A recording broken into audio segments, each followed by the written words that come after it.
Welcome to Novara Live. I'm Helena, aka No Justice MTG. It is good to be back, and I couldn't have chosen anyone better to immediately have my return to the country graced, with Dalia Gebrial. Dalia, how are you doing this evening? Yeah, I mean, I hope I'll be gracing you rather than grating you. So that sounds good.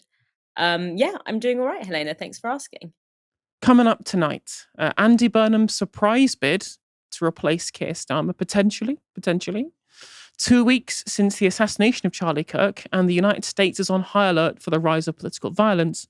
Trump shoots down Netanyahu's bid to annex the West Bank, and former French President Nicolas Sarkozy has been found guilty of criminal conspiracy by a Paris court.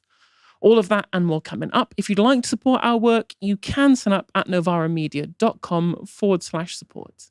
And before we start tonight, if you tuned in so far this week or you follow our socials, you'll have seen we have another live event coming up. It will take place on Monday, the 13th of October at the Earth Theatre in Hackney. It's going to be a very special evening, foregrounding Palestinian voices 2 years on from October the 7th, and to mark the publication of Gaza, the Story of a Genocide. This book is a powerful collection of personal testimony, poetry, photography, art, and frontline reportage. Aaron will be speaking to some of the book's contributors, including human rights activist Yara Eid, co-founder of We Are Not Numbers, and Palestine Deep Dive host Ahmed Al-Hanouk, and Al-Shabaka board president and expert in Palestinian and Israeli politics Tarek Bakoni. We'll also be joined by Novara Media's Keir and Andreu, who is currently aboard the Global Summer Freedom Flotilla, one of the largest humanitarian flotillas ever organised to challenge the siege on Gaza. Tickets are selling out quickly for this event, so be sure not to miss out. Follow the link in bio or indeed in the live chat. It hasn't been a happy few weeks for Prime Minister Keir Starmer. A trio of damaging scandals have seen the resignation of his Deputy PM Angela Rayner and the sacking of his US Ambassador Peter Mandelson, while his Chief of Staff Morgan McSweeney is now under serious yet belated scrutiny. Not that things were rosy before, though. Keir Starmer's own personal approval ratings have been in the doldrums for months at this point. Before the turbulence of the last few weeks, his approval rating was already below -40. So it plunging further to -46 now probably feels like rubbing salt in the wound at this point to the Starmer camp. But it demonstrates just how badly the last year has not only reflected on the Labour Party, but also specifically on Starmer himself, as both poor policy decisions and bad behaviour can be tied back to him or Morgan McSweeney. McSweeney, remember, is widely understood to be the brains behind the Starmer project, which is seen as having failed to deliver the one thing that the voters wanted out of last year's election: change. There is one figure, though, who believes that he can be the real change both Labour and the electorate are searching for, and it's Mayor of Greater Manchester, Andy Burnham. Burnham is a Labour stalwart. Previously the MP for Lee, he served as a minister in the new Labour government under Gordon Brown. At the time, he was clearly within the Blairite faction of the Labour Party. Whilst he did oppose further privatisations as Health Secretary, he was also fairly uncritical of Blair's third-way politics. And when he subsequently unsuccessfully ran for Labour leader after the 2010 and 2015 general elections losses, he pitched himself as a centrist unity candidate, albeit slightly less uncritical of welfare cuts than Corbyn's other opponents in 2015. Burnham left Parliament to become Mayor of Greater Manchester in what seems to be somewhat of a Damascene conversion of sorts. In that role, he championed a centrally franchised transport programme dubbed the B Network and pursued a housing-first policy, and these have seen Greater Manchester become the fastest-growing city economy outside London in the country. This has greatly increased his popularity amongst both Labour members and the public at large, which was compounded by his defence of Greater Manchester and the North more broadly during a spat with the Tory government over northern COVID funding during the pandemic. Now, I myself doubt Burnham's lefty credentials, but I will give him some credit in that even before now, he's been vocal in support of public ownership. Here's a clip of him discussing what turned out to be Keir Starmer's pretty false pledges about public ownership with Novara Media's Rivka Brown in 2022. What do you make of the renationalisation promises that Keir Starmer's made today? I was pleased to hear them. So I've been saying, public control of life's essentials and public ownership is critical if you're going to get the bills down and stop people being ripped off, because people are being ripped off. We've put a fare cap on buses in Greater Manchester because we are taking public control, and we now need to apply that principle to energy. to water. We need to take back what is ours, don't we? And roll back the 1980s. Do you think Keir Starmer's drifting to the left? Well, I think it's clear to me that he'd heard the call from Enough is Enough and others that to say, look, you can't face a cost of living crisis with just privatised services that can do what they like. The windfall tax, he's made the argument there and made it very powerfully again today. So, no, I think absolutely this is the Labour Party, I think, speaking a stronger game, if you like, around public ownership, public control than we've done for a long time. Yeah. Well, obviously there's Jeremy's period, but I think, it shows that there is a continuation, if you like, of some of what was being spoken about then. Do you think this is basically a Corbynist manifesto rebranded as a Starmerite one? I think that might be. I'm not sure that people would see it quite that way, but I just think it's a recognition that in a cost of living crisis, the old mantra that the market will solve everything is really not where we are. And if we're honest, that was repeated too much in the Blair years, and we didn't do enough on that, and it's left us exposed in a cost of living crisis.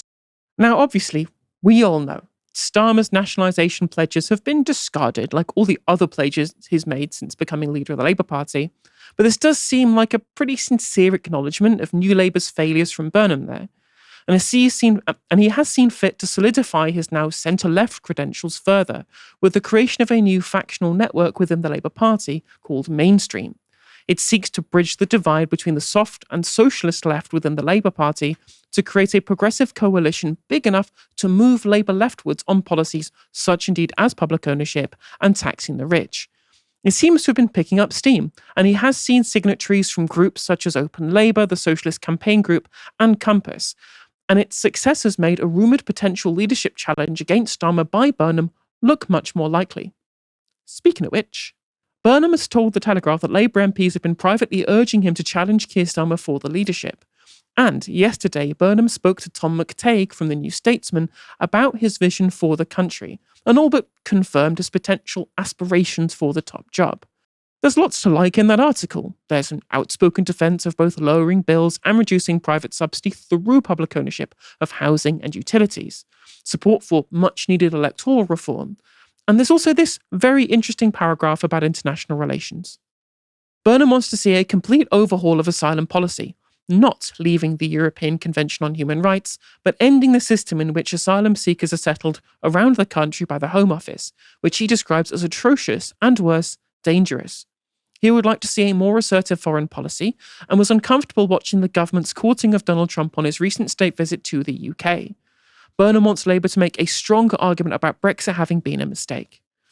Now, on those things that he's talking about there, I think it's really interesting, the asylum point that he makes, in that essentially nobody likes the situation we have at the moment, the dispersal programme of asylum seekers being in hotels. There was some BBC reporting of what it's like being an asylum seeker in a hotel, cooking meals on the floor in their shower, for example. It's not good for them. The public don't like it either. And the Treasury certainly doesn't like spending money on it too. So a replacement that gets rid of this dispersal, like, for example, having specifically built centres for asylum acceptance, is probably something that I think potentially he'd be looking at there.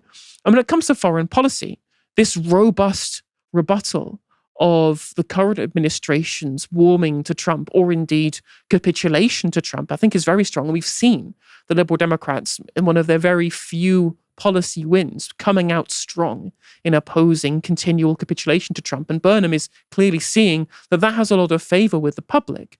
And then on other foreign policy matters, he was pretty early in calling for a ceasefire in Gaza too. So it's clear that he's seen a bunch of these positions where the current government really are kind of out of step with the public. And it would see, if a lot of the things that he's talking about there were to come to fruition in terms of policy, that it would almost certainly look like the kind of change that the public was actually looking for last year that they haven't gotten so far.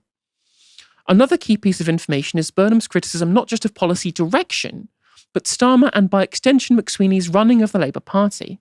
Burnham believes the Prime Minister is running an overly centralised government of the right. This kind of challenge we've got in front of us cannot be met by a very factional and quite divisive running of the Labour Party, he says. Now, whilst I definitely agree with this, I think it's a bit late. we've already seen huge swathes of the party having left because they've been not allowed access to any amount of decision-making within the party. Conferences essentially been neutered as a way of setting policy, as indeed did the National Policy Forum on loads of different metrics. It's a bit late to come out and say all this factional divide stuff is terrible when whole factions of the party have essentially been completely removed from the party entirely, so much so they've started to found a different party instead. Whilst it's at least good that we have open internal criticism of the kind of top-down structure that the McSweeney Politburo has created, it would have been nice to have heard this literally any point before now from someone who's as high profile as Burnham is. And this is a key issue for a potential Burnham coup, loosening McSweeney's grip on the party machinery enough to mount it in the first place. There are plenty of hurdles to vault for a potential challenge to Starmer's leadership. The first is finding a parliamentary seat to return him to the Commons. According to the New Statesman, neither of the two likely Manchester MPs whose names have come up as potential resignations, that is Andrew Gwynn and Graham Stringer, have any intention of stepping down anytime soon, and Burnham would need to be an MP if he were to stand for leader. But even if a gap were to open, Burnham would need to be selected as a Labour candidate for any potential by-election. Now, those on the left, such as us, have been well aware of the fact that the CLP selection shortlists have been very, very tightly controlled by the McSweeney Politburo to ensure that the PLP remains loyal to Keir Starmer and indeed Morgan McSweeney and the people from Labour together at the top of the party. Incidentally, the legacy media talk about this as old news too, which is kind of strange because they never saw fit to report on that fact when it was the Labour left being targeted, outside of Michael Crick, but I digress. There's no reason McSweeney and co would allow Burnham to make the shortlist other than to prevent internal disquiet. But given that they've dealt with internal disquiet up to this point and not seen fit to change course, and that they worked so hard to seize this vice grip on the party machinery, it seems very unlikely to me that they would decide to fold on this now. Now, even if both of these high bars were crossed, Burnham would need to win the by-election, which you probably would expect him to in Manchester, even if there are precious few Labour safe seats left in the country given current polling. Burnham's personal brand, in my opinion, would carry him above the Labour Party at large. Were he to make it to Westminster, how could he mount the coup? It would actually be reasonably easy. Labour rules allow for a leadership election to be triggered if a potential challenger is nominated by just 20% of the PLP. That's around 80 MPs at this point. And even though this PLP was selected for loyalty to Starmer, they haven't really shown it, with plenty briefing to journalists about the possibility of regicide. And also, you've got to remember, there was a large cohort that derailed the administration's marquee welfare reforms. So it's not unthinkable that Burnham could corral enough of them to secure a nomination on the promise of being able to potentially save them their seat come the next election. Starmer is currently also not well liked by the members who would vote in a leadership election, making Burnham a potential favourite should a leadership spill occur. So what have Starmer's faction made of all this? Here's Housing Minister Steve Reid being asked about this on Sky News this morning. The Mayor of Greater Manchester is having quite a lot of ink spilt writing about him. He has said in an interview with the New Statesman, the challenge we've got in front of us cannot be met by a very factional and divisive running of this party. That's Mayor Andy Burnham. Do you agree with that analysis of your party? Well, he's entitled to his view, but we've heard these kind of comments before, haven't we? When Labour was in opposition, there used to be people that would take pot shots at Keir Starmer. He then picked this party up off the floor and led us to a record-breaking general election victory. We are now in power. And what I'm doing on your show today is standing here talking to you about our plan for change and the difference we're going to make for communities up and down this country. And that is what we need to focus on. I mean, people aren't really feeling the change, Steve. Have you looked at your polling recently? And it's all very well to say, well, people are taking pot shots at Keir Starmer before the election. I mean, but you say this huge election victory. Well, first of all, it's not like you had much opposition. People were hungry for any change. You're basically handed getting into office, by the way, not power. You're in office. You're there to serve people, not the other way around. And so to try and claim that somehow Starmer and McSweeney, again, who he's defending here, when we talk about the top-down structure and factional wars within the party, it is McSweeney and Starmer. They come as a package. You've created this current iteration of the Labour Party. Trying to imply here that it is them specifically, the electorate whisperers, who got them their big victory, who are then also presiding over the party right now, who are in some polls almost 20 points behind Reform UK, led by a man who does memes on Cameo. I think that we can at least take what he's saying there with some amount of a pinch of salt, and that, it's clear to me at least that Burnham's attacks are at least landing somewhat to this point where they're making such, in my mind, incoherent points in response. Now, all this begs the question, is Burnham the saviour that Labour needs? Well, this poll from More in Common is pretty illuminating. It shows that the hypothetical scenario where Burnham was leader of the Labour Party, they could overtake Reform in the polls by winning back voters from all directions, which is very telling as to Starmer's shortcomings. And as I've said many times now, we all talk about the fact that the media narrative is that, well, Reform are winning voters from Labour, and that's not really that true. Reform are winning lots of voters from the non-voting cohort. And whilst Andy Burnham does also tend to pull people from the non-voting cohort too, in the breakdown of that poll by More in Common, it's actually mostly people who are going from the Liberal Democrats or from the Green Party who are actually moving towards Andy Burnham, showing that his move to make the party more like an actual Labour Party, not as left-wing as I would want it, and probably many of our viewers would want it, but at the very least something more approaching kind of public median opinion on things like public ownership and taxing the rich. He would pull back a lot of people who've left the Labour Party, who've left Labour to parties ostensibly being more progressive than Labour, although with the Lib Dems, that's certainly up for dispute. And on the last point, really, there's one thing that Burnham has that Starmer clearly doesn't have, which he is likable on a kind of fundamental level that Keir Starmer just isn't. He doesn't come across well to the public. The public don't see him as speaking for them, as representing them, whereas Burnham's kind of more no-nonsense approach to politics, where he sees more fit to answer questions more directly and with a little bit more kind of basic charisma, can do a lot of heavy lifting at a time when Starmer is even less liked than the Labour Party in some cases. In the meantime, Burnham is doing what all leadership challenges do. He's denying it, saying he has no plans to abandon Greater Manchester, and that any change in leadership is a matter for the MPs. Dalia, do you think that Burnham could potentially be Labour's last chance at salvation?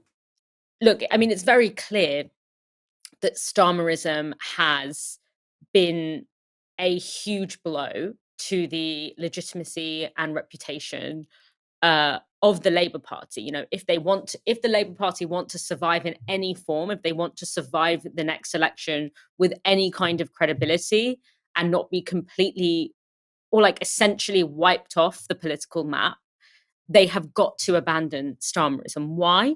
Because Starmerism has offered very, very little to the public. In fact, if anything, every time I see a new announcement from Starmer's Labour, it almost feels like they're trying to create a coalition of people who otherwise are quite disparate, but can be united in how much they despise the current Labour Party. They're kowtowing with the reform on things like migration in a way that's going to be very unsettling for kind of liberal and centre-left people that form part of the Labour coalition. So they'll be put off by that. But then at the same time, you have things like, today, Keir Starmer basically saying that they're going to look into the possibility of national ID cards, which is something that the kind of reform ERG Tory people that Starmer has been so apparently obsessed with courting, that's something that they absolutely hate. So it's like you're going for a cocktail of politics that is specifically, and not to mention the cutting of very popular state subsidies, such as the winter fuel allowance. So it's almost like they have cherry-picked all of the different kinds of policies that would specifically piss off any potential voter. And so that kind of politics has to come to an end. When it comes of the potential candidates for a replacement for Starmer, the two key front runners are clearly Andy Burnham, it seems, because of the kind of courting of the media that is happening right now, and also Wes Streeting. Of those two people, Andy Burnham is much more clearly sensible option. I think that Wes Streeting represents all of the things that Keir Starmer represents, but even worse. This is the height of an opportunistic politician. He's despised in his local area. He was re-elected despite having all of the Labour Party machinery behind him. He was re-elected by just a mere 500 votes compared to Liane Mohammed, who was an independent, a completely new candidate. The fact that she was able to nip his ankles essentially in the last election goes to show how deeply unpopular he is locally, and not to mention that the kinds of policies that he advocates for are going to make people's lives in this country worse. He has been very clear that he promotes further privatization of the NHS, one of the most unpopular, across the board unpopular policies amongst working people in this country. So if we're picking between those two, Andy Burnham has got lots of strengths. I think, he is a quite tested. He has got a track record in a way that Starmer didn't have. He has a track record of governing and governing well. He has an organic popularity that he's built in Manchester. He is organically popular. He also has a track record of taking on private interests, in this case, private bus companies who tried to stall or take legal action to slow down and block his plans for building affordable public transport in Manchester. He took on those interests. And he won. So, that is a good thing. And that shows a kind of an ability to be strategic that, is a good thing. It's a good thing to be able to show that you are able to take on private power and you are able to win. On the other hand, I think there's many other things to think about here. First of all, a lot of people feel like they don't quite know where Andy Burnham stands. This is someone who rose up through the ranks under Blairism, who in many, for at least a good phase of his career, was seen to be kind of a Blairite. And then he also rose up the ranks under Brown, and he was also able to make nice with Ed Miliband. He was also able to make nice with Jeremy Corbyn. So there's kind of a sense of okay, what are your politics here? And I think there's a sense of people are sick of politicians who they feel only say what they want to hear. So there is a kind of hesitancy with that. I don't think that Andy Burnham is like a proper lefty, but maybe the Labour Party, that's not what we need to expect right now. I think what I do think is also important to remember is that he is very popular in Manchester, but being tested on a local stage is very different to being tested on a national stage. On a national stage, you cannot help but have to deal with nationally toxic, controversial things, such as around immigration, such as around, all different kinds of things. And it's easy, the kind of culture war stuff, it's easier to skirt that and be clean in that arena on a local stage than a national stage. When he was on a national stage, made his bid for leadership twice, he didn't win. He came very close when Jeremy Corbyn was elected, and had Jeremy Corbyn not been standing in that leadership election, Andy Burnham probably would have been the leader of the Labour Party. But, the fact that he is deeply popular locally does not mean that is necessarily replicable on a national level, but he does have a track record of some successes that actually made people's lives better, which is not what we can say for Starmer and Streeting.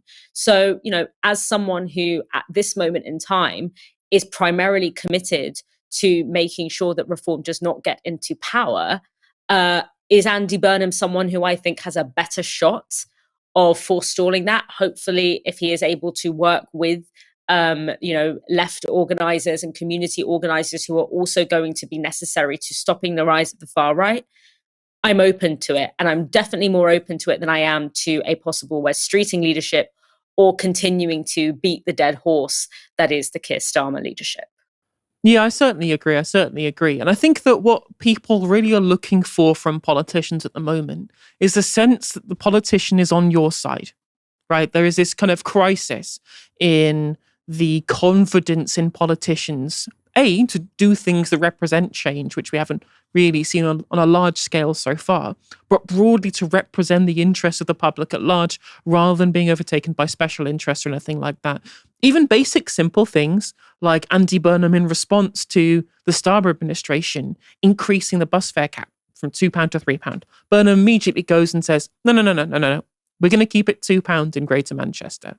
Right? It's a policy that everybody recognises who gets the bus. People completely politically disconnected. There's a really interesting story that Luke Trill from More in Common said about people in focus groups saying, well, my mum, who's completely politically disconnected, she remembered the £2 bus fare cap because it affects everyone who is politically disaffected in a lot of cases. And just showing that you have the ability to stand up to the government, no matter what the government is. You stand up to the Tories during the pandemic when they aren't doing sufficient funding for the North. You stand up to Labour in Westminster, your own party, when they raise the bus prices. And just little things like that shows that Burnham is a lot more of a skillful politician than the supposed electorate whisperers that we have at the top of the Labour Party. And I think broadly what we're seeing overall is this kind of failure of what is termed as popularism by people who do strategy for the Democratic Party in America, which is a similar kind of strategy to what McSweeney and co have been doing here, which is essentially to say we are just going to go with policies that are the median policy that is supported by the public, regardless of whether we agree with it or not. And all that's done is shift the Overton window to the right and has failed to galvanise the base that you should get elected on. There's a really interesting study that was published before the election showing the quote-unquote centre-left parties don't actually perform electorally any better if they capitulate to the centre and actually running on a strong centre-left platform, especially when you've seen the failure of right-wing politics with Liz Truss and Sunak and people like that, would have been a way of which that they could have made sure that they changed a political paradigm. And instead, they've chased after mythical median voters that really don't exist because everyone has syncretic policy opinions. No one's really like on a kind of a bell curve of political ideologies. Everyone is all in different places on different issues. They fail to understand what voters want, and it has left them nowhere and high and dry without any actual chance at salvaging their failing premiership. So having somebody that does have at least some sort of political vision for the country, as was outlined pretty well in his interview with Tom McTague, is going to be a lot better at breaking through with the public than Keir Starmer has been, who nobody understands what he actually cares about, what he wants the country to look like, other than with him as Prime Minister, which seems to me, from what I've seen so far, to be his only actual guiding philosophy at this point in time. In the wake of the assassination of Charlie Kirk 2 weeks ago, the United States has been on high alert for the escalation of political violence, with the Trump administration desperate to pin the blame on left-wing networks. And they've promised that they're going to have a crackdown, which started by designating Antifa as a terrorist organization, even though it isn't an organization, but an ideology. Not that that will stop the Trump administration, however. The lack of a clear target means that they can apply the label liberally to weaponize law enforcement against any purported adherent, which at this point represents pretty much any opposition to Trump's authoritarian takeover of the United States. Now, the key piece of evidence they are using to make the Kirk assassination the example by which to attack the left are the bullet casing inscriptions allegedly left by suspect Tyler Robinson. These included memes that could be interpreted as anti-fascist, even though his true potential motives have not yet been fully ascertained. But the Trump administration would need something more watertight to cement in the public consciousness that the idea that the quote-unquote radical left were an imminent threat to law and order. Lo and behold, they got their wish yesterday. A sniper opened fire on an Immigration and Customs Enforcement, or ICE, facility in Dallas, killing 2 and wounding another before turning the gun on himself. The suspect has been named as Joshua Yan, a 29-year-old registered independent from Texas. In the information vacuum, Vice President J.D. Vance has already claimed that evidence not yet been made public indicates the shooter was politically motivated, according to NBC News. But his brother Noah Yan, when interviewed, claimed that Joshua, quote, didn't have strong feelings about ICE, at least as far as he knew.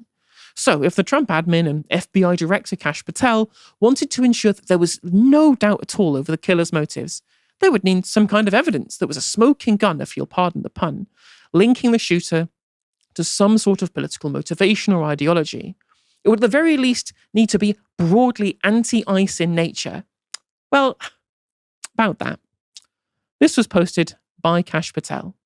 This morning, just before 7 a.m. local time, the individual fired multiple rounds at a Dallas, Texas ICE facility, killing 1, wounding several others before taking his own life. FBI, DHS, ATF are on the ground with Dallas PD and state authorities. While the investigation is ongoing, an initial review of the evidence shows an ideological motive behind this attack. See photo below. One of the unspent shell casings recovered was engraved with the phrase anti-ICE. More updates will be forthcoming. And this was the photo below that came with that post. It's a photo of what appears to be unspent shell casings with what also appears to be the phrase anti-ICE written on in Sharpie. Although in his tweet, Patel says it was engraved, but who am I to contradict the director of the FBI? Dalia, have you ever heard any leftist or anti-fascist use the phrase anti-ICE before? No, I've heard fuck ICE, but I've never heard anti-ICE. Look, this is the kind of, these are the moments where you really just feel like you're in the twilight zone, because on the one hand, I don't want to start sounding or going down a kind of conspiratorial rabbit hole. You don't want to kind of sit there and be like, just kind of thinking, oh my gosh, the government is always lying to me, and like you can't, doing all this kind of stuff. But at the same time, it's like, well, I do have like vague critical thinking skills, and I am, I have eyes and ears, and I can see and hear when something doesn't sound right. And a few things don't sound right here. The first thing is that I don't know that someone who is so politically dedicated to being against ICE, that they would take up arms against ICE, that they would not, that the only indication of why they did what they did would be to scribble on in Sharpie on a bullet anti-ICE. You'd think that there would be some kind of more in-depth political statement. When Anders Breivik murdered young climate activists in Norway in 2011, I believe, the man had like a 70-page manifesto. That's a politically motivated assassination. That tends to be what comes along with politically motivated violence. I also think it would be very strange for someone who is against ICE or who is committing violence out of an anti-ICE position would end up killing two detainees, basically. No actual immigration or customs enforcement officers were harmed. It was actually immigrants who were being detained in that ICE facility that were shot. So those two things, and then you get to the Sharpie of it all, and then it's like, okay, now there are three different reasons why this doesn't make any sense. But what I would also say, and what we can say with certainty, is whether this is kind of fabricated by the government or whether it's just being exploited by the government. The point is that the state is using this, and the reason that, and you can see this not just from Kash Patel, but from JD Vance and from Donald Trump, you can see how they plan to use this in order to usher in a very, very scary crackdown of criticism of the government. JD Vance and Donald Trump both immediately, in a way that is really not there. There's a reason why people in high profile positions don't immediately give comment on the motivations or the implications of things like this, because it's deeply irresponsible. But JD Vance and Trump both immediately tweet once this news breaks, basically saying anyone who criticizes ICE or who criticizes law enforcement needs to stop, because this is what happens when you criticize law enforcement. He said all the Democrats who are saying that who are against ICE, who are demonizing ICE, you need to stop, basically implying that there is a line between people being critical of ICE and critical of law enforcement and this kind of violence, and packaging all of that within the classification of criticizing law enforcement as being a form of terrorism, which of course is the first step that you take when you want to criminalize a particular kind of speech. Because we have to be very clear here. What ICE is doing in the US right now is authoritarian. It is violent. It is a violation of basic dignity and rights. And there are so many things that we can talk about here. We can talk about the fact that people are now at a scale that is unprecedented being found dead in ICE detention facilities. We are finding militarized operations, militarized raids on people's homes and workplaces. We are finding people being dragged into ICE after being stopped at a traffic light for no reason other than what they look like. And also, another thing that I have read about today that I find incredibly worrying is in a detention center in Florida called Alligator Alcatraz, you have 2/3 of the 1,800 detainees in that detention facility have gone missing from the ICE database, and their family and friends are unable to locate them. Now, when you have a situation where law enforcement and the state is mass disappearing people, and then on the other hand, you have the state saying, if you criticize the fact that law enforcement is mass disappearing people, that is, I don't know any word for that other than authoritarianism. And I keep saying this every time we talk about the US these days. If this was happening in any other country, it would be seen for exactly what it was. We would not have the prime minister cozying up to a president who is disappearing members of their population and then trying to criminalize people who are criticizing that, or trying to lump people who are criticizing that in with violent terrorism. So whether or not, whatever the kind of the particularities of this case are, I will say it's very unconvincing to me that this is how someone who is so radicalized and so politically committed to a cause, that this is how they would go about it. But regardless of that, what we can see is that the administration is sitting and waiting for any excuse they have to crack down on the fundamental civil liberties that, ironically, they were elected on a platform to represent. And this is where, that old phrase, that every accusation is a confession, is, it could not be more appropriate, because what we are seeing is an administration that was elected on this idea of, protecting civil liberties and small government and, protecting free speech, is now not only trying to criminalize people for exercising free speech, but is using every lever of the state that it can find in order to restrict free speech. Whether it's, the president calling for various celebrities, Jimmy Kimmel, Stephen Colbert, who are mildly criticizing of him, to be fired from their jobs, whether it's the administration dragging people off the street and detaining them in ICE because they are advocating for the Palestinian people, as they did in the case of Mahmoud Khalil, whether it's the government cutting funding for research in higher education institutions because it doesn't align with their particular political agenda. And we're not just talking there about research into things like racism or gender disparity. We're talking about things like research into climate change, So the great irony that everything that these people, that the kind of MAGA accuse the Democrats of doing, accuse the left of doing, of cracking down on free speech, of infiltrating the universities, is all of controlling Hollywood, controlling celebrity culture, is the exact playbook that they are running by. So it's not just about the particularities of this case. It's about understanding how the weaponization of this case is existing within a broader context of the crackdown of civil liberties that is happening at an alarming speed.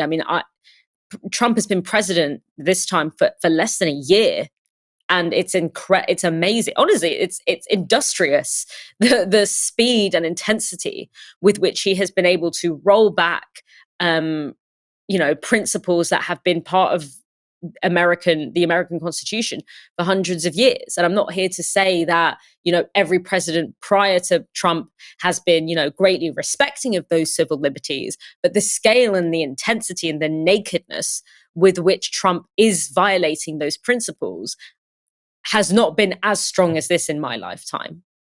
I saw a clip of Sadiq Khan being asked about Donald Trump and what he said about him at the UN, and said, oh, well, Donald Trump is a racist, he's a sexist or whatever. And I'm like, well, he may be all of those things, but he's been elected twice and no one cares. And in reality, people are going to hear that and they're not going to listen. But he's been black bagging people off the streets and sending them to a torture camp in El Salvador.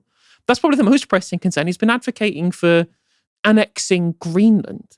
Like the scale to which that this guy is quite frankly, beyond anything that we've seen from the supposedly free world, quote unquote.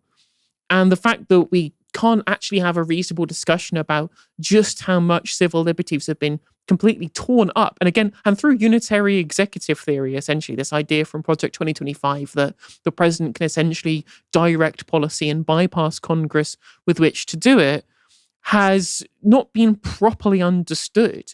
And it really, in my mind, it undersells and it damages the anti-Trump movement when you hear people not talk about it in the alarming way that it has been implemented so far. I will just circle back to the bullet casings, though, that we saw there. I think if you turn them over, maybe it might have said, I am also transgender, and also I stopped the elevator at the United Nations. But fundamentally, I'm not saying that's a joke, by the way. And I'm not saying that this definitely happened. But imagine, if you will, that someone at the FBI goes, we need to ensure we can tie this guy to this crime. So somebody write and something anti-ice on the bullet. I've got a anti-ice. Again, not saying this happened, but imagine if that did happen. It reminds me of all of the perfectly pristine copies of Mein Kampf they found in all the schools that were destroyed in Gaza, which happened to be there. Again, not saying it definitely happened, but Palestinian President Mahmoud Abbas has been addressing the United Nations General Assembly, despite being denied a visa to attend the session in New York by the US government. This is how he opened his remarks, delivered by video link from the West Bank. I speak to you today after almost 2 years in which our Palestinian people in the Gaza Strip have been facing a war of genocide, destruction, starvation, and displacement waged by the Israeli occupation forces, in which they killed and injured more than 220,000 Palestinians, the majority of whom are unarmed children, women, and the elderly. A war in which they displaced hundreds of thousands and prevented the entry of food and medical supplies and caused the starvation of 2 million Palestinians. They imposed a stifling siege on an entire people and destroyed more than 80% of homes, schools, hospitals, churches, mosques, facilities, and infrastructure. What Israel is carrying out is not merely an aggression. It is a war crime and a crime against humanity that is both documented and monitored, and it will be recorded in history books and the pages of international conscience as one of the most horrific chapters of humanitarian tragedy in the 20th and 21st centuries. Abbas went on to describe the situation in the rest of Palestine. In the West Bank, including East Jerusalem, the capital of the state of Palestine, the extremist Israeli government continues to implement its settlement policies through illegal settlement expansion and developing projects for annexing settlements. The latest was the construction plan for E1, which would divide the West Bank into 2 parts and would isolate occupied Jerusalem from its surroundings and would undermine the option of the two-state solution in a blatant violation of international law and relevant Security Council resolutions, specifically Resolution 2334. Furthermore, the Israeli Prime Minister announced a plan for what he calls Greater Israel, which we reject and completely deplore. Now, we've covered the E1 plan Abbas referenced to there before. Approved by Benjamin Netanyahu's government last month, the construction of the E1 settlement, shown in red, would essentially create a line of Israeli settlements, marked in blue, running west to east from Jerusalem to the Jordan River, essentially dividing the West Bank in 2. It would also increasingly disconnect East Jerusalem from the West Bank. It's hard not to describe that, as well as all of the other illegal Israeli settlements in the West Bank, as a slow-motion annexation of the Palestinian territory, which is odd, because according to French President Emmanuel Macron, US President Donald Trump assured him that the US would not tolerate any attempt by Israel to annex the West Bank, apparently calling it a red line for Washington. Given the ongoing genocide in Gaza, in which over 65,000 Palestinians now have been killed by Israel's military, which also continues to flatten Gaza City, the US doesn't seem to have any red lines when it comes to Israeli conduct. But with a flurry of Western governments recently rushing to recognize Palestinian statehood, Abbas also turned to the future governance of Palestine. Despite all what our people have suffered, we reject what Hamas carried out on the 7th of October. These actions that targeted Israeli civilians and took them hostages, because these actions do not represent the Palestinian people, nor do they represent their just struggle for freedom and independence. We have affirmed, and we will continue to affirm, that the Gaza Strip is an integral part of the state of Palestine, and that we are ready to bear full responsibility for governance and security there.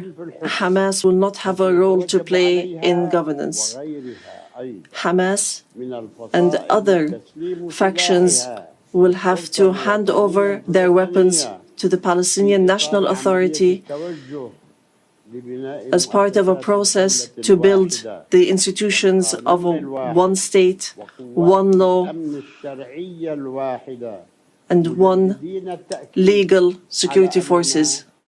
It seems to me, of course, we've known Mahmoud Abbas to be pretty close with people such as those in Israel, also those in the West too, as we've seen from many of the statements that have come since a bunch of Western states have decided to recognize the state of Palestine. But one of the conditions that we've seen from them is to ensure that Hamas does not have any political power in a future Palestinian state. So it does make sense to me, at the very least, that Abbas there is wanting to play to those people who he sees as being the ones with which that any recognized state of Palestine is contingent upon pleasing. So whilst it probably will irritate a lot of Palestinians, because there is still popular support, especially in the West Bank, for Hamas, less so nowadays in Gaza, that they wouldn't therefore have any control. And the Palestinian Authority being given unitary control over both territories has been median opinion amongst the kind of states, again, that have the ear, at least somewhat, of Israel, and have broadly been the ones who have been reticent to recognize Palestine up to this point, want to see from a future Palestinian state. So whilst I understand that there are plenty of Palestinians who will be frustrated at that, it does seem to be that this would be the only route for, at this point, the two-state solution that would be acquiesced to by the Western governments, on which, unfortunately, pretty much all of the future of the Israel-Palestine conflict will rely on. Now, earlier today, I spoke to Aseel Baidoun, Medical Aid for Palestinian Senior Advocacy and Campaigns Manager.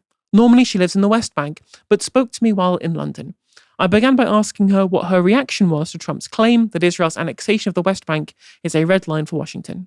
Well, I'm surprised because I haven't been seeing any red lines by the US on Israel's actions towards Palestinian. And just to let you know that Israel has been already annexing the West Bank for so long. And what they are proposing now is further restrictions and grabbing more land. It's not like we were living autonomously on the West Bank before. So I just wonder, what does the US mean by a red line, given what's going on already on the West Bank? But people sometimes say if Israel wanted to commit a genocide in Gaza, they would have done it already. Similarly, I guess they'd say if Israel wanted to annex the West Bank, they would have done it already. But what does annexation really look like on the ground? So that's why I told you, like, it has been going already. So since October 2 years ago, we have hundreds of new gates installed between cities and towns, Palestinian towns. So we already are looking at full fragmentation of the West Bank. For example, I'm living in Ramallah. If I want to go to Nablus, it can take me a day instead of an hour, and I may not be able to reach Nablus. So Israel has already been installing iron gates on the entrances of each town and each city. They have been annexing hundreds of dunams by expanding settlements, and settler violence has increased to a point that we have thousands of people just displaced by settler violence. So it makes me wonder, what does it mean we're talking about annexation? What else can it mean? We're so scared that we'll be held in concentration camps. So if this is not annexation, then they're talking about a different level where Palestinians will be actually concentrated in small areas. And all these iron gates that they have installed will be closed. And that means we cannot move at all. Now we can move with many restrictions, but we can still move. So we're talking about more annexation of land, less space for Palestinians, and more controlled movement of Palestinians. So when you're saying that there would be restrictions on things like movement, are you saying that the bits that are currently Area C and Area B would therefore be what Israel would be essentially recognizing as their territory, creating the current bits of Area A is where they're going to concentrate Palestinians at the moment, and therefore meaning that any amount of travel that Palestinians would usually be able to do via places like Area B would therefore be completely off limits in future. Is that what you're saying? That's what I'm suggesting they mean by annexation, because already Israel has control over Area C and Area B, but we still manage to move from Area A to Area B. However, Area C has become really hard to move. We cannot build structures, and access to healthcare has been really been a struggle for Palestinians from Area B or Area C. So I think exactly what you're saying, that we'll be concentrated in Area A, closed. We'll be like surrounded by closed iron gates, and we cannot move outside. And that means the population will face two options, either to be forcibly displaced out of Palestine so we can fit, or be living, again, I will use the word concentration camps, because what else will that mean if we are forced with closed gates in that area? Palestine has recently been recognized as a state by a number of countries in the West, and yet we've seen that the Palestinian president Mahmoud Abbas has been refused a visa by the US to speak at the United Nations. What does that say about Palestinian state recognition? So I'm going to be really candid about this. So again, it's a moral, a positive moral win that they are recognizing us as a state. But let's face the realities on the ground. We are facing a genocide in Gaza that's still ongoing. And there should be a tangible recognition of the genocide in order for it to stop, and Israel should be held accountable. Otherwise, it doesn't mean anything for Palestinians on the ground. We're still being killed in masses. We're still being forcibly displaced, and we're still facing starvation in Gaza. In the West Bank, as we have just been discussing, we're still facing annexation. We're still living under an apartheid system. So again, this is all a symbolic move towards the right direction of recognizing that there's Palestine. But what does it mean on the ground? We're still living in apartheid, genocide, systematic fragmentation and discrimination, and we're being killed and forcibly displaced. Regards to your own personal remit, can you tell us a bit more about what the current situation in the enclave is like when it comes to the medical care? Actually, there is no word in the English literature would explain the situation now in the healthcare system in Gaza. We're talking about less than 38% partially functioning hospitals. Israel has attacked every hospital in the past 2 years, killing more than 1,700 health workers, destroying hospitals, actually leaving mass graves in hospitals. Like right now, as we're talking, we have our colleagues reporting that 3 hospitals in Gaza, Shifa and Patient Friends Hospital and the Sahab Hospital, are under the threat of being raided again. We also have reports from our colleagues in another hospital in the north of Gaza, where we have 14 newborns that we don't know what will happen to them, because most probably they will be forced to be evacuated from the hospital. So the situation in Gaza is catastrophic. You know, the IPC have declared the famine. So we have a famine situation under genocide, and Israel is systematically targeting every healthcare center, every hospital. Our own colleagues in the north have been forcibly had forcibly made a decision to evacuate to the south because they were scared that they would lose their lives. And that means many medical points have been shut down. Many of our partners had also had to evacuate. So we are leaving a population around 1 million Palestinian in the north with no health care, living in a famine condition and facing relentless Israeli bombardment. And again, we're talking about a lot of diseases, not only people who are injured, they don't have medical care, but we have people with normal disease that they don't have access to healthcare. We have the whole population living in acute malnutrition, have no proper healthcare.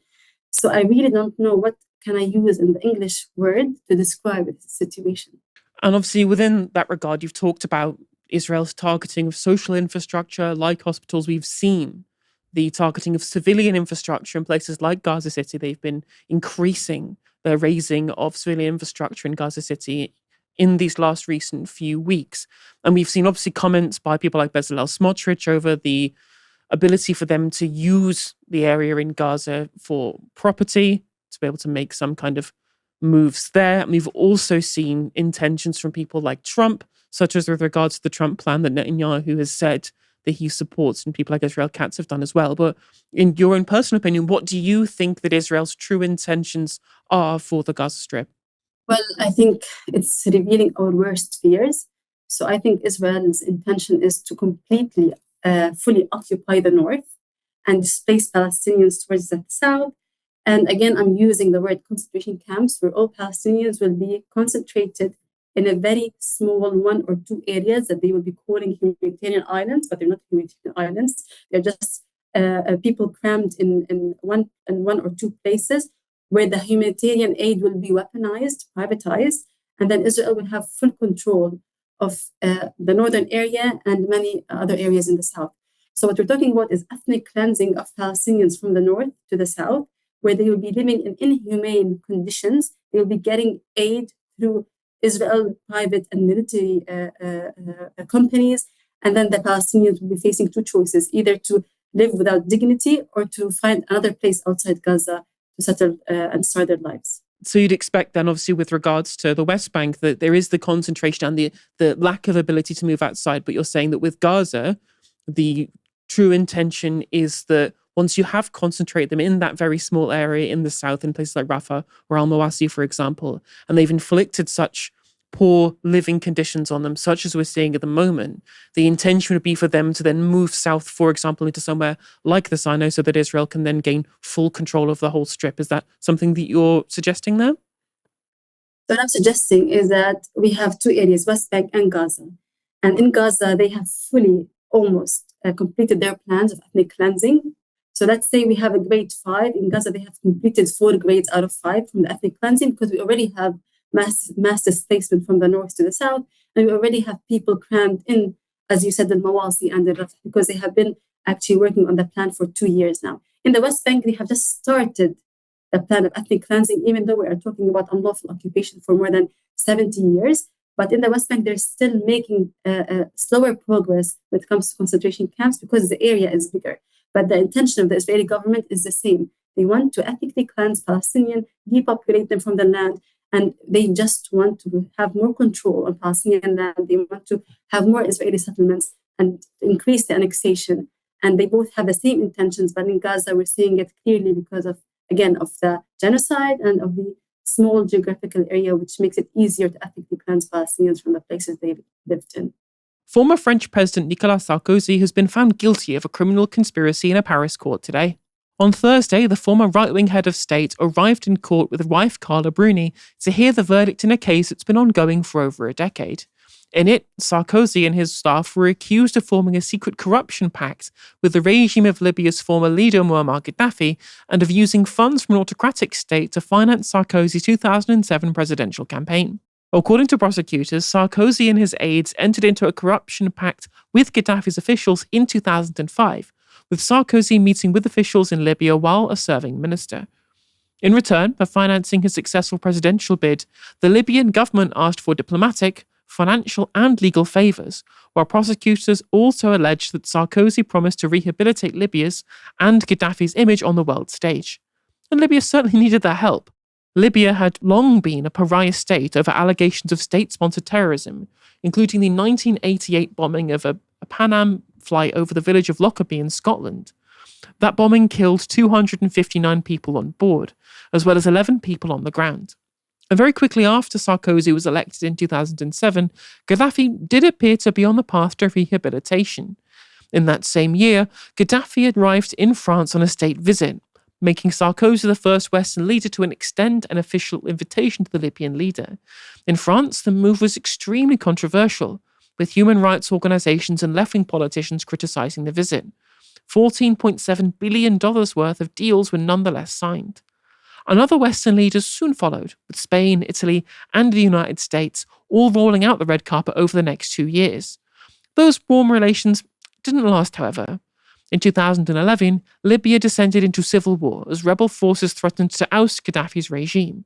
In response, Gaddafi clamped down on protesters, killing over 100 in a single day. Citing crimes against humanity, the United Nations quickly passed a resolution brought by France, led by Sarkozy and the UK, then led by David Cameron. What the resolution allowed was a NATO intervention to bring about a ceasefire, but the aim changed quickly, with the US, France, and UK pledging regime change in the country. That was achieved in October that year, when Gaddafi was captured and killed by rebel forces. And Libya has remained unstable ever since, with the country divided between two opposed factions, with further civil war an ever-present threat. Now, in the decade-long trial of Sarkozy, the prosecution was unable to prove that any funds ever reached Sarkozy's campaign from Libya, meaning he was acquitted of corruption charges, as well as charges of misusing Libyan public funds and illegal campaign funding. But France's laws against political corruption are strong enough to make even seeking such a deal illegal. And that is what Sarkozy, who has also been sentenced to 5 years in prison, has been found guilty of.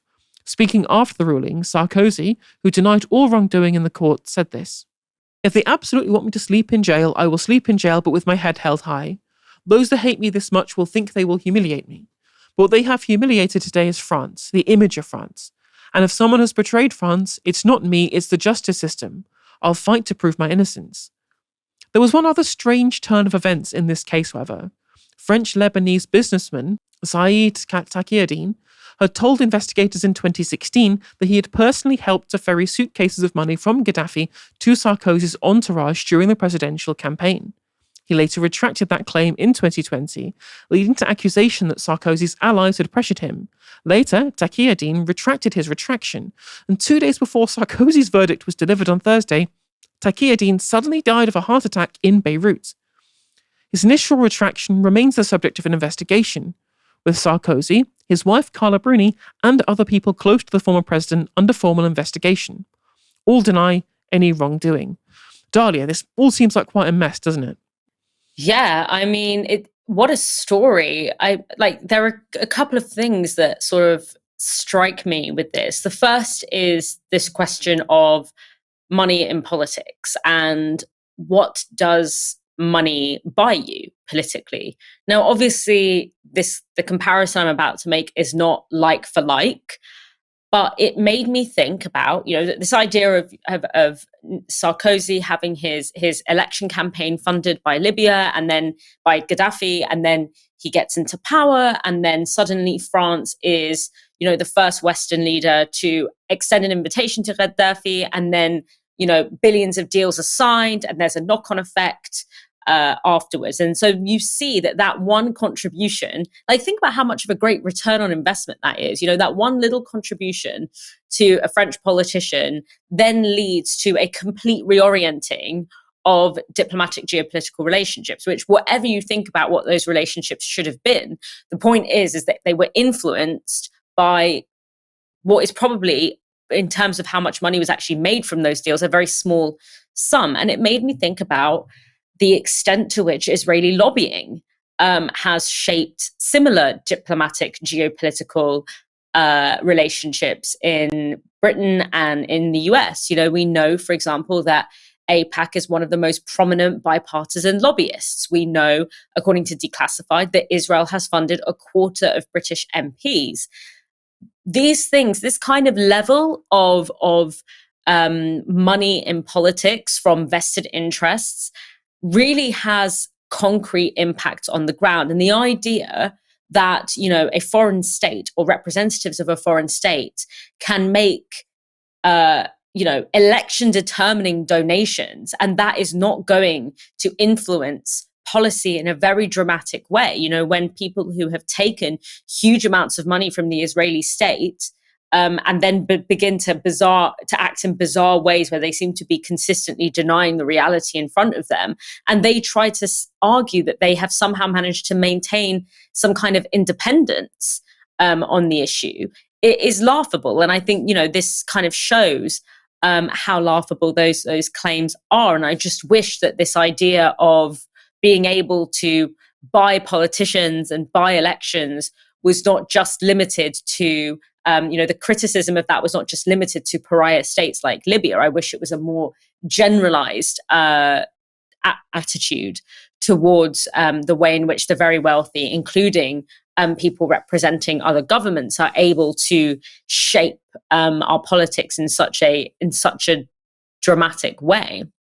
The other thing that it made me think about is this question of, what does it look like when people who held significant state power are held accountable? This is not something that we see every day. We do not see former leaders, former presidents, former prime ministers having to do time for bad behavior, for irresponsible behavior, for illegal behavior.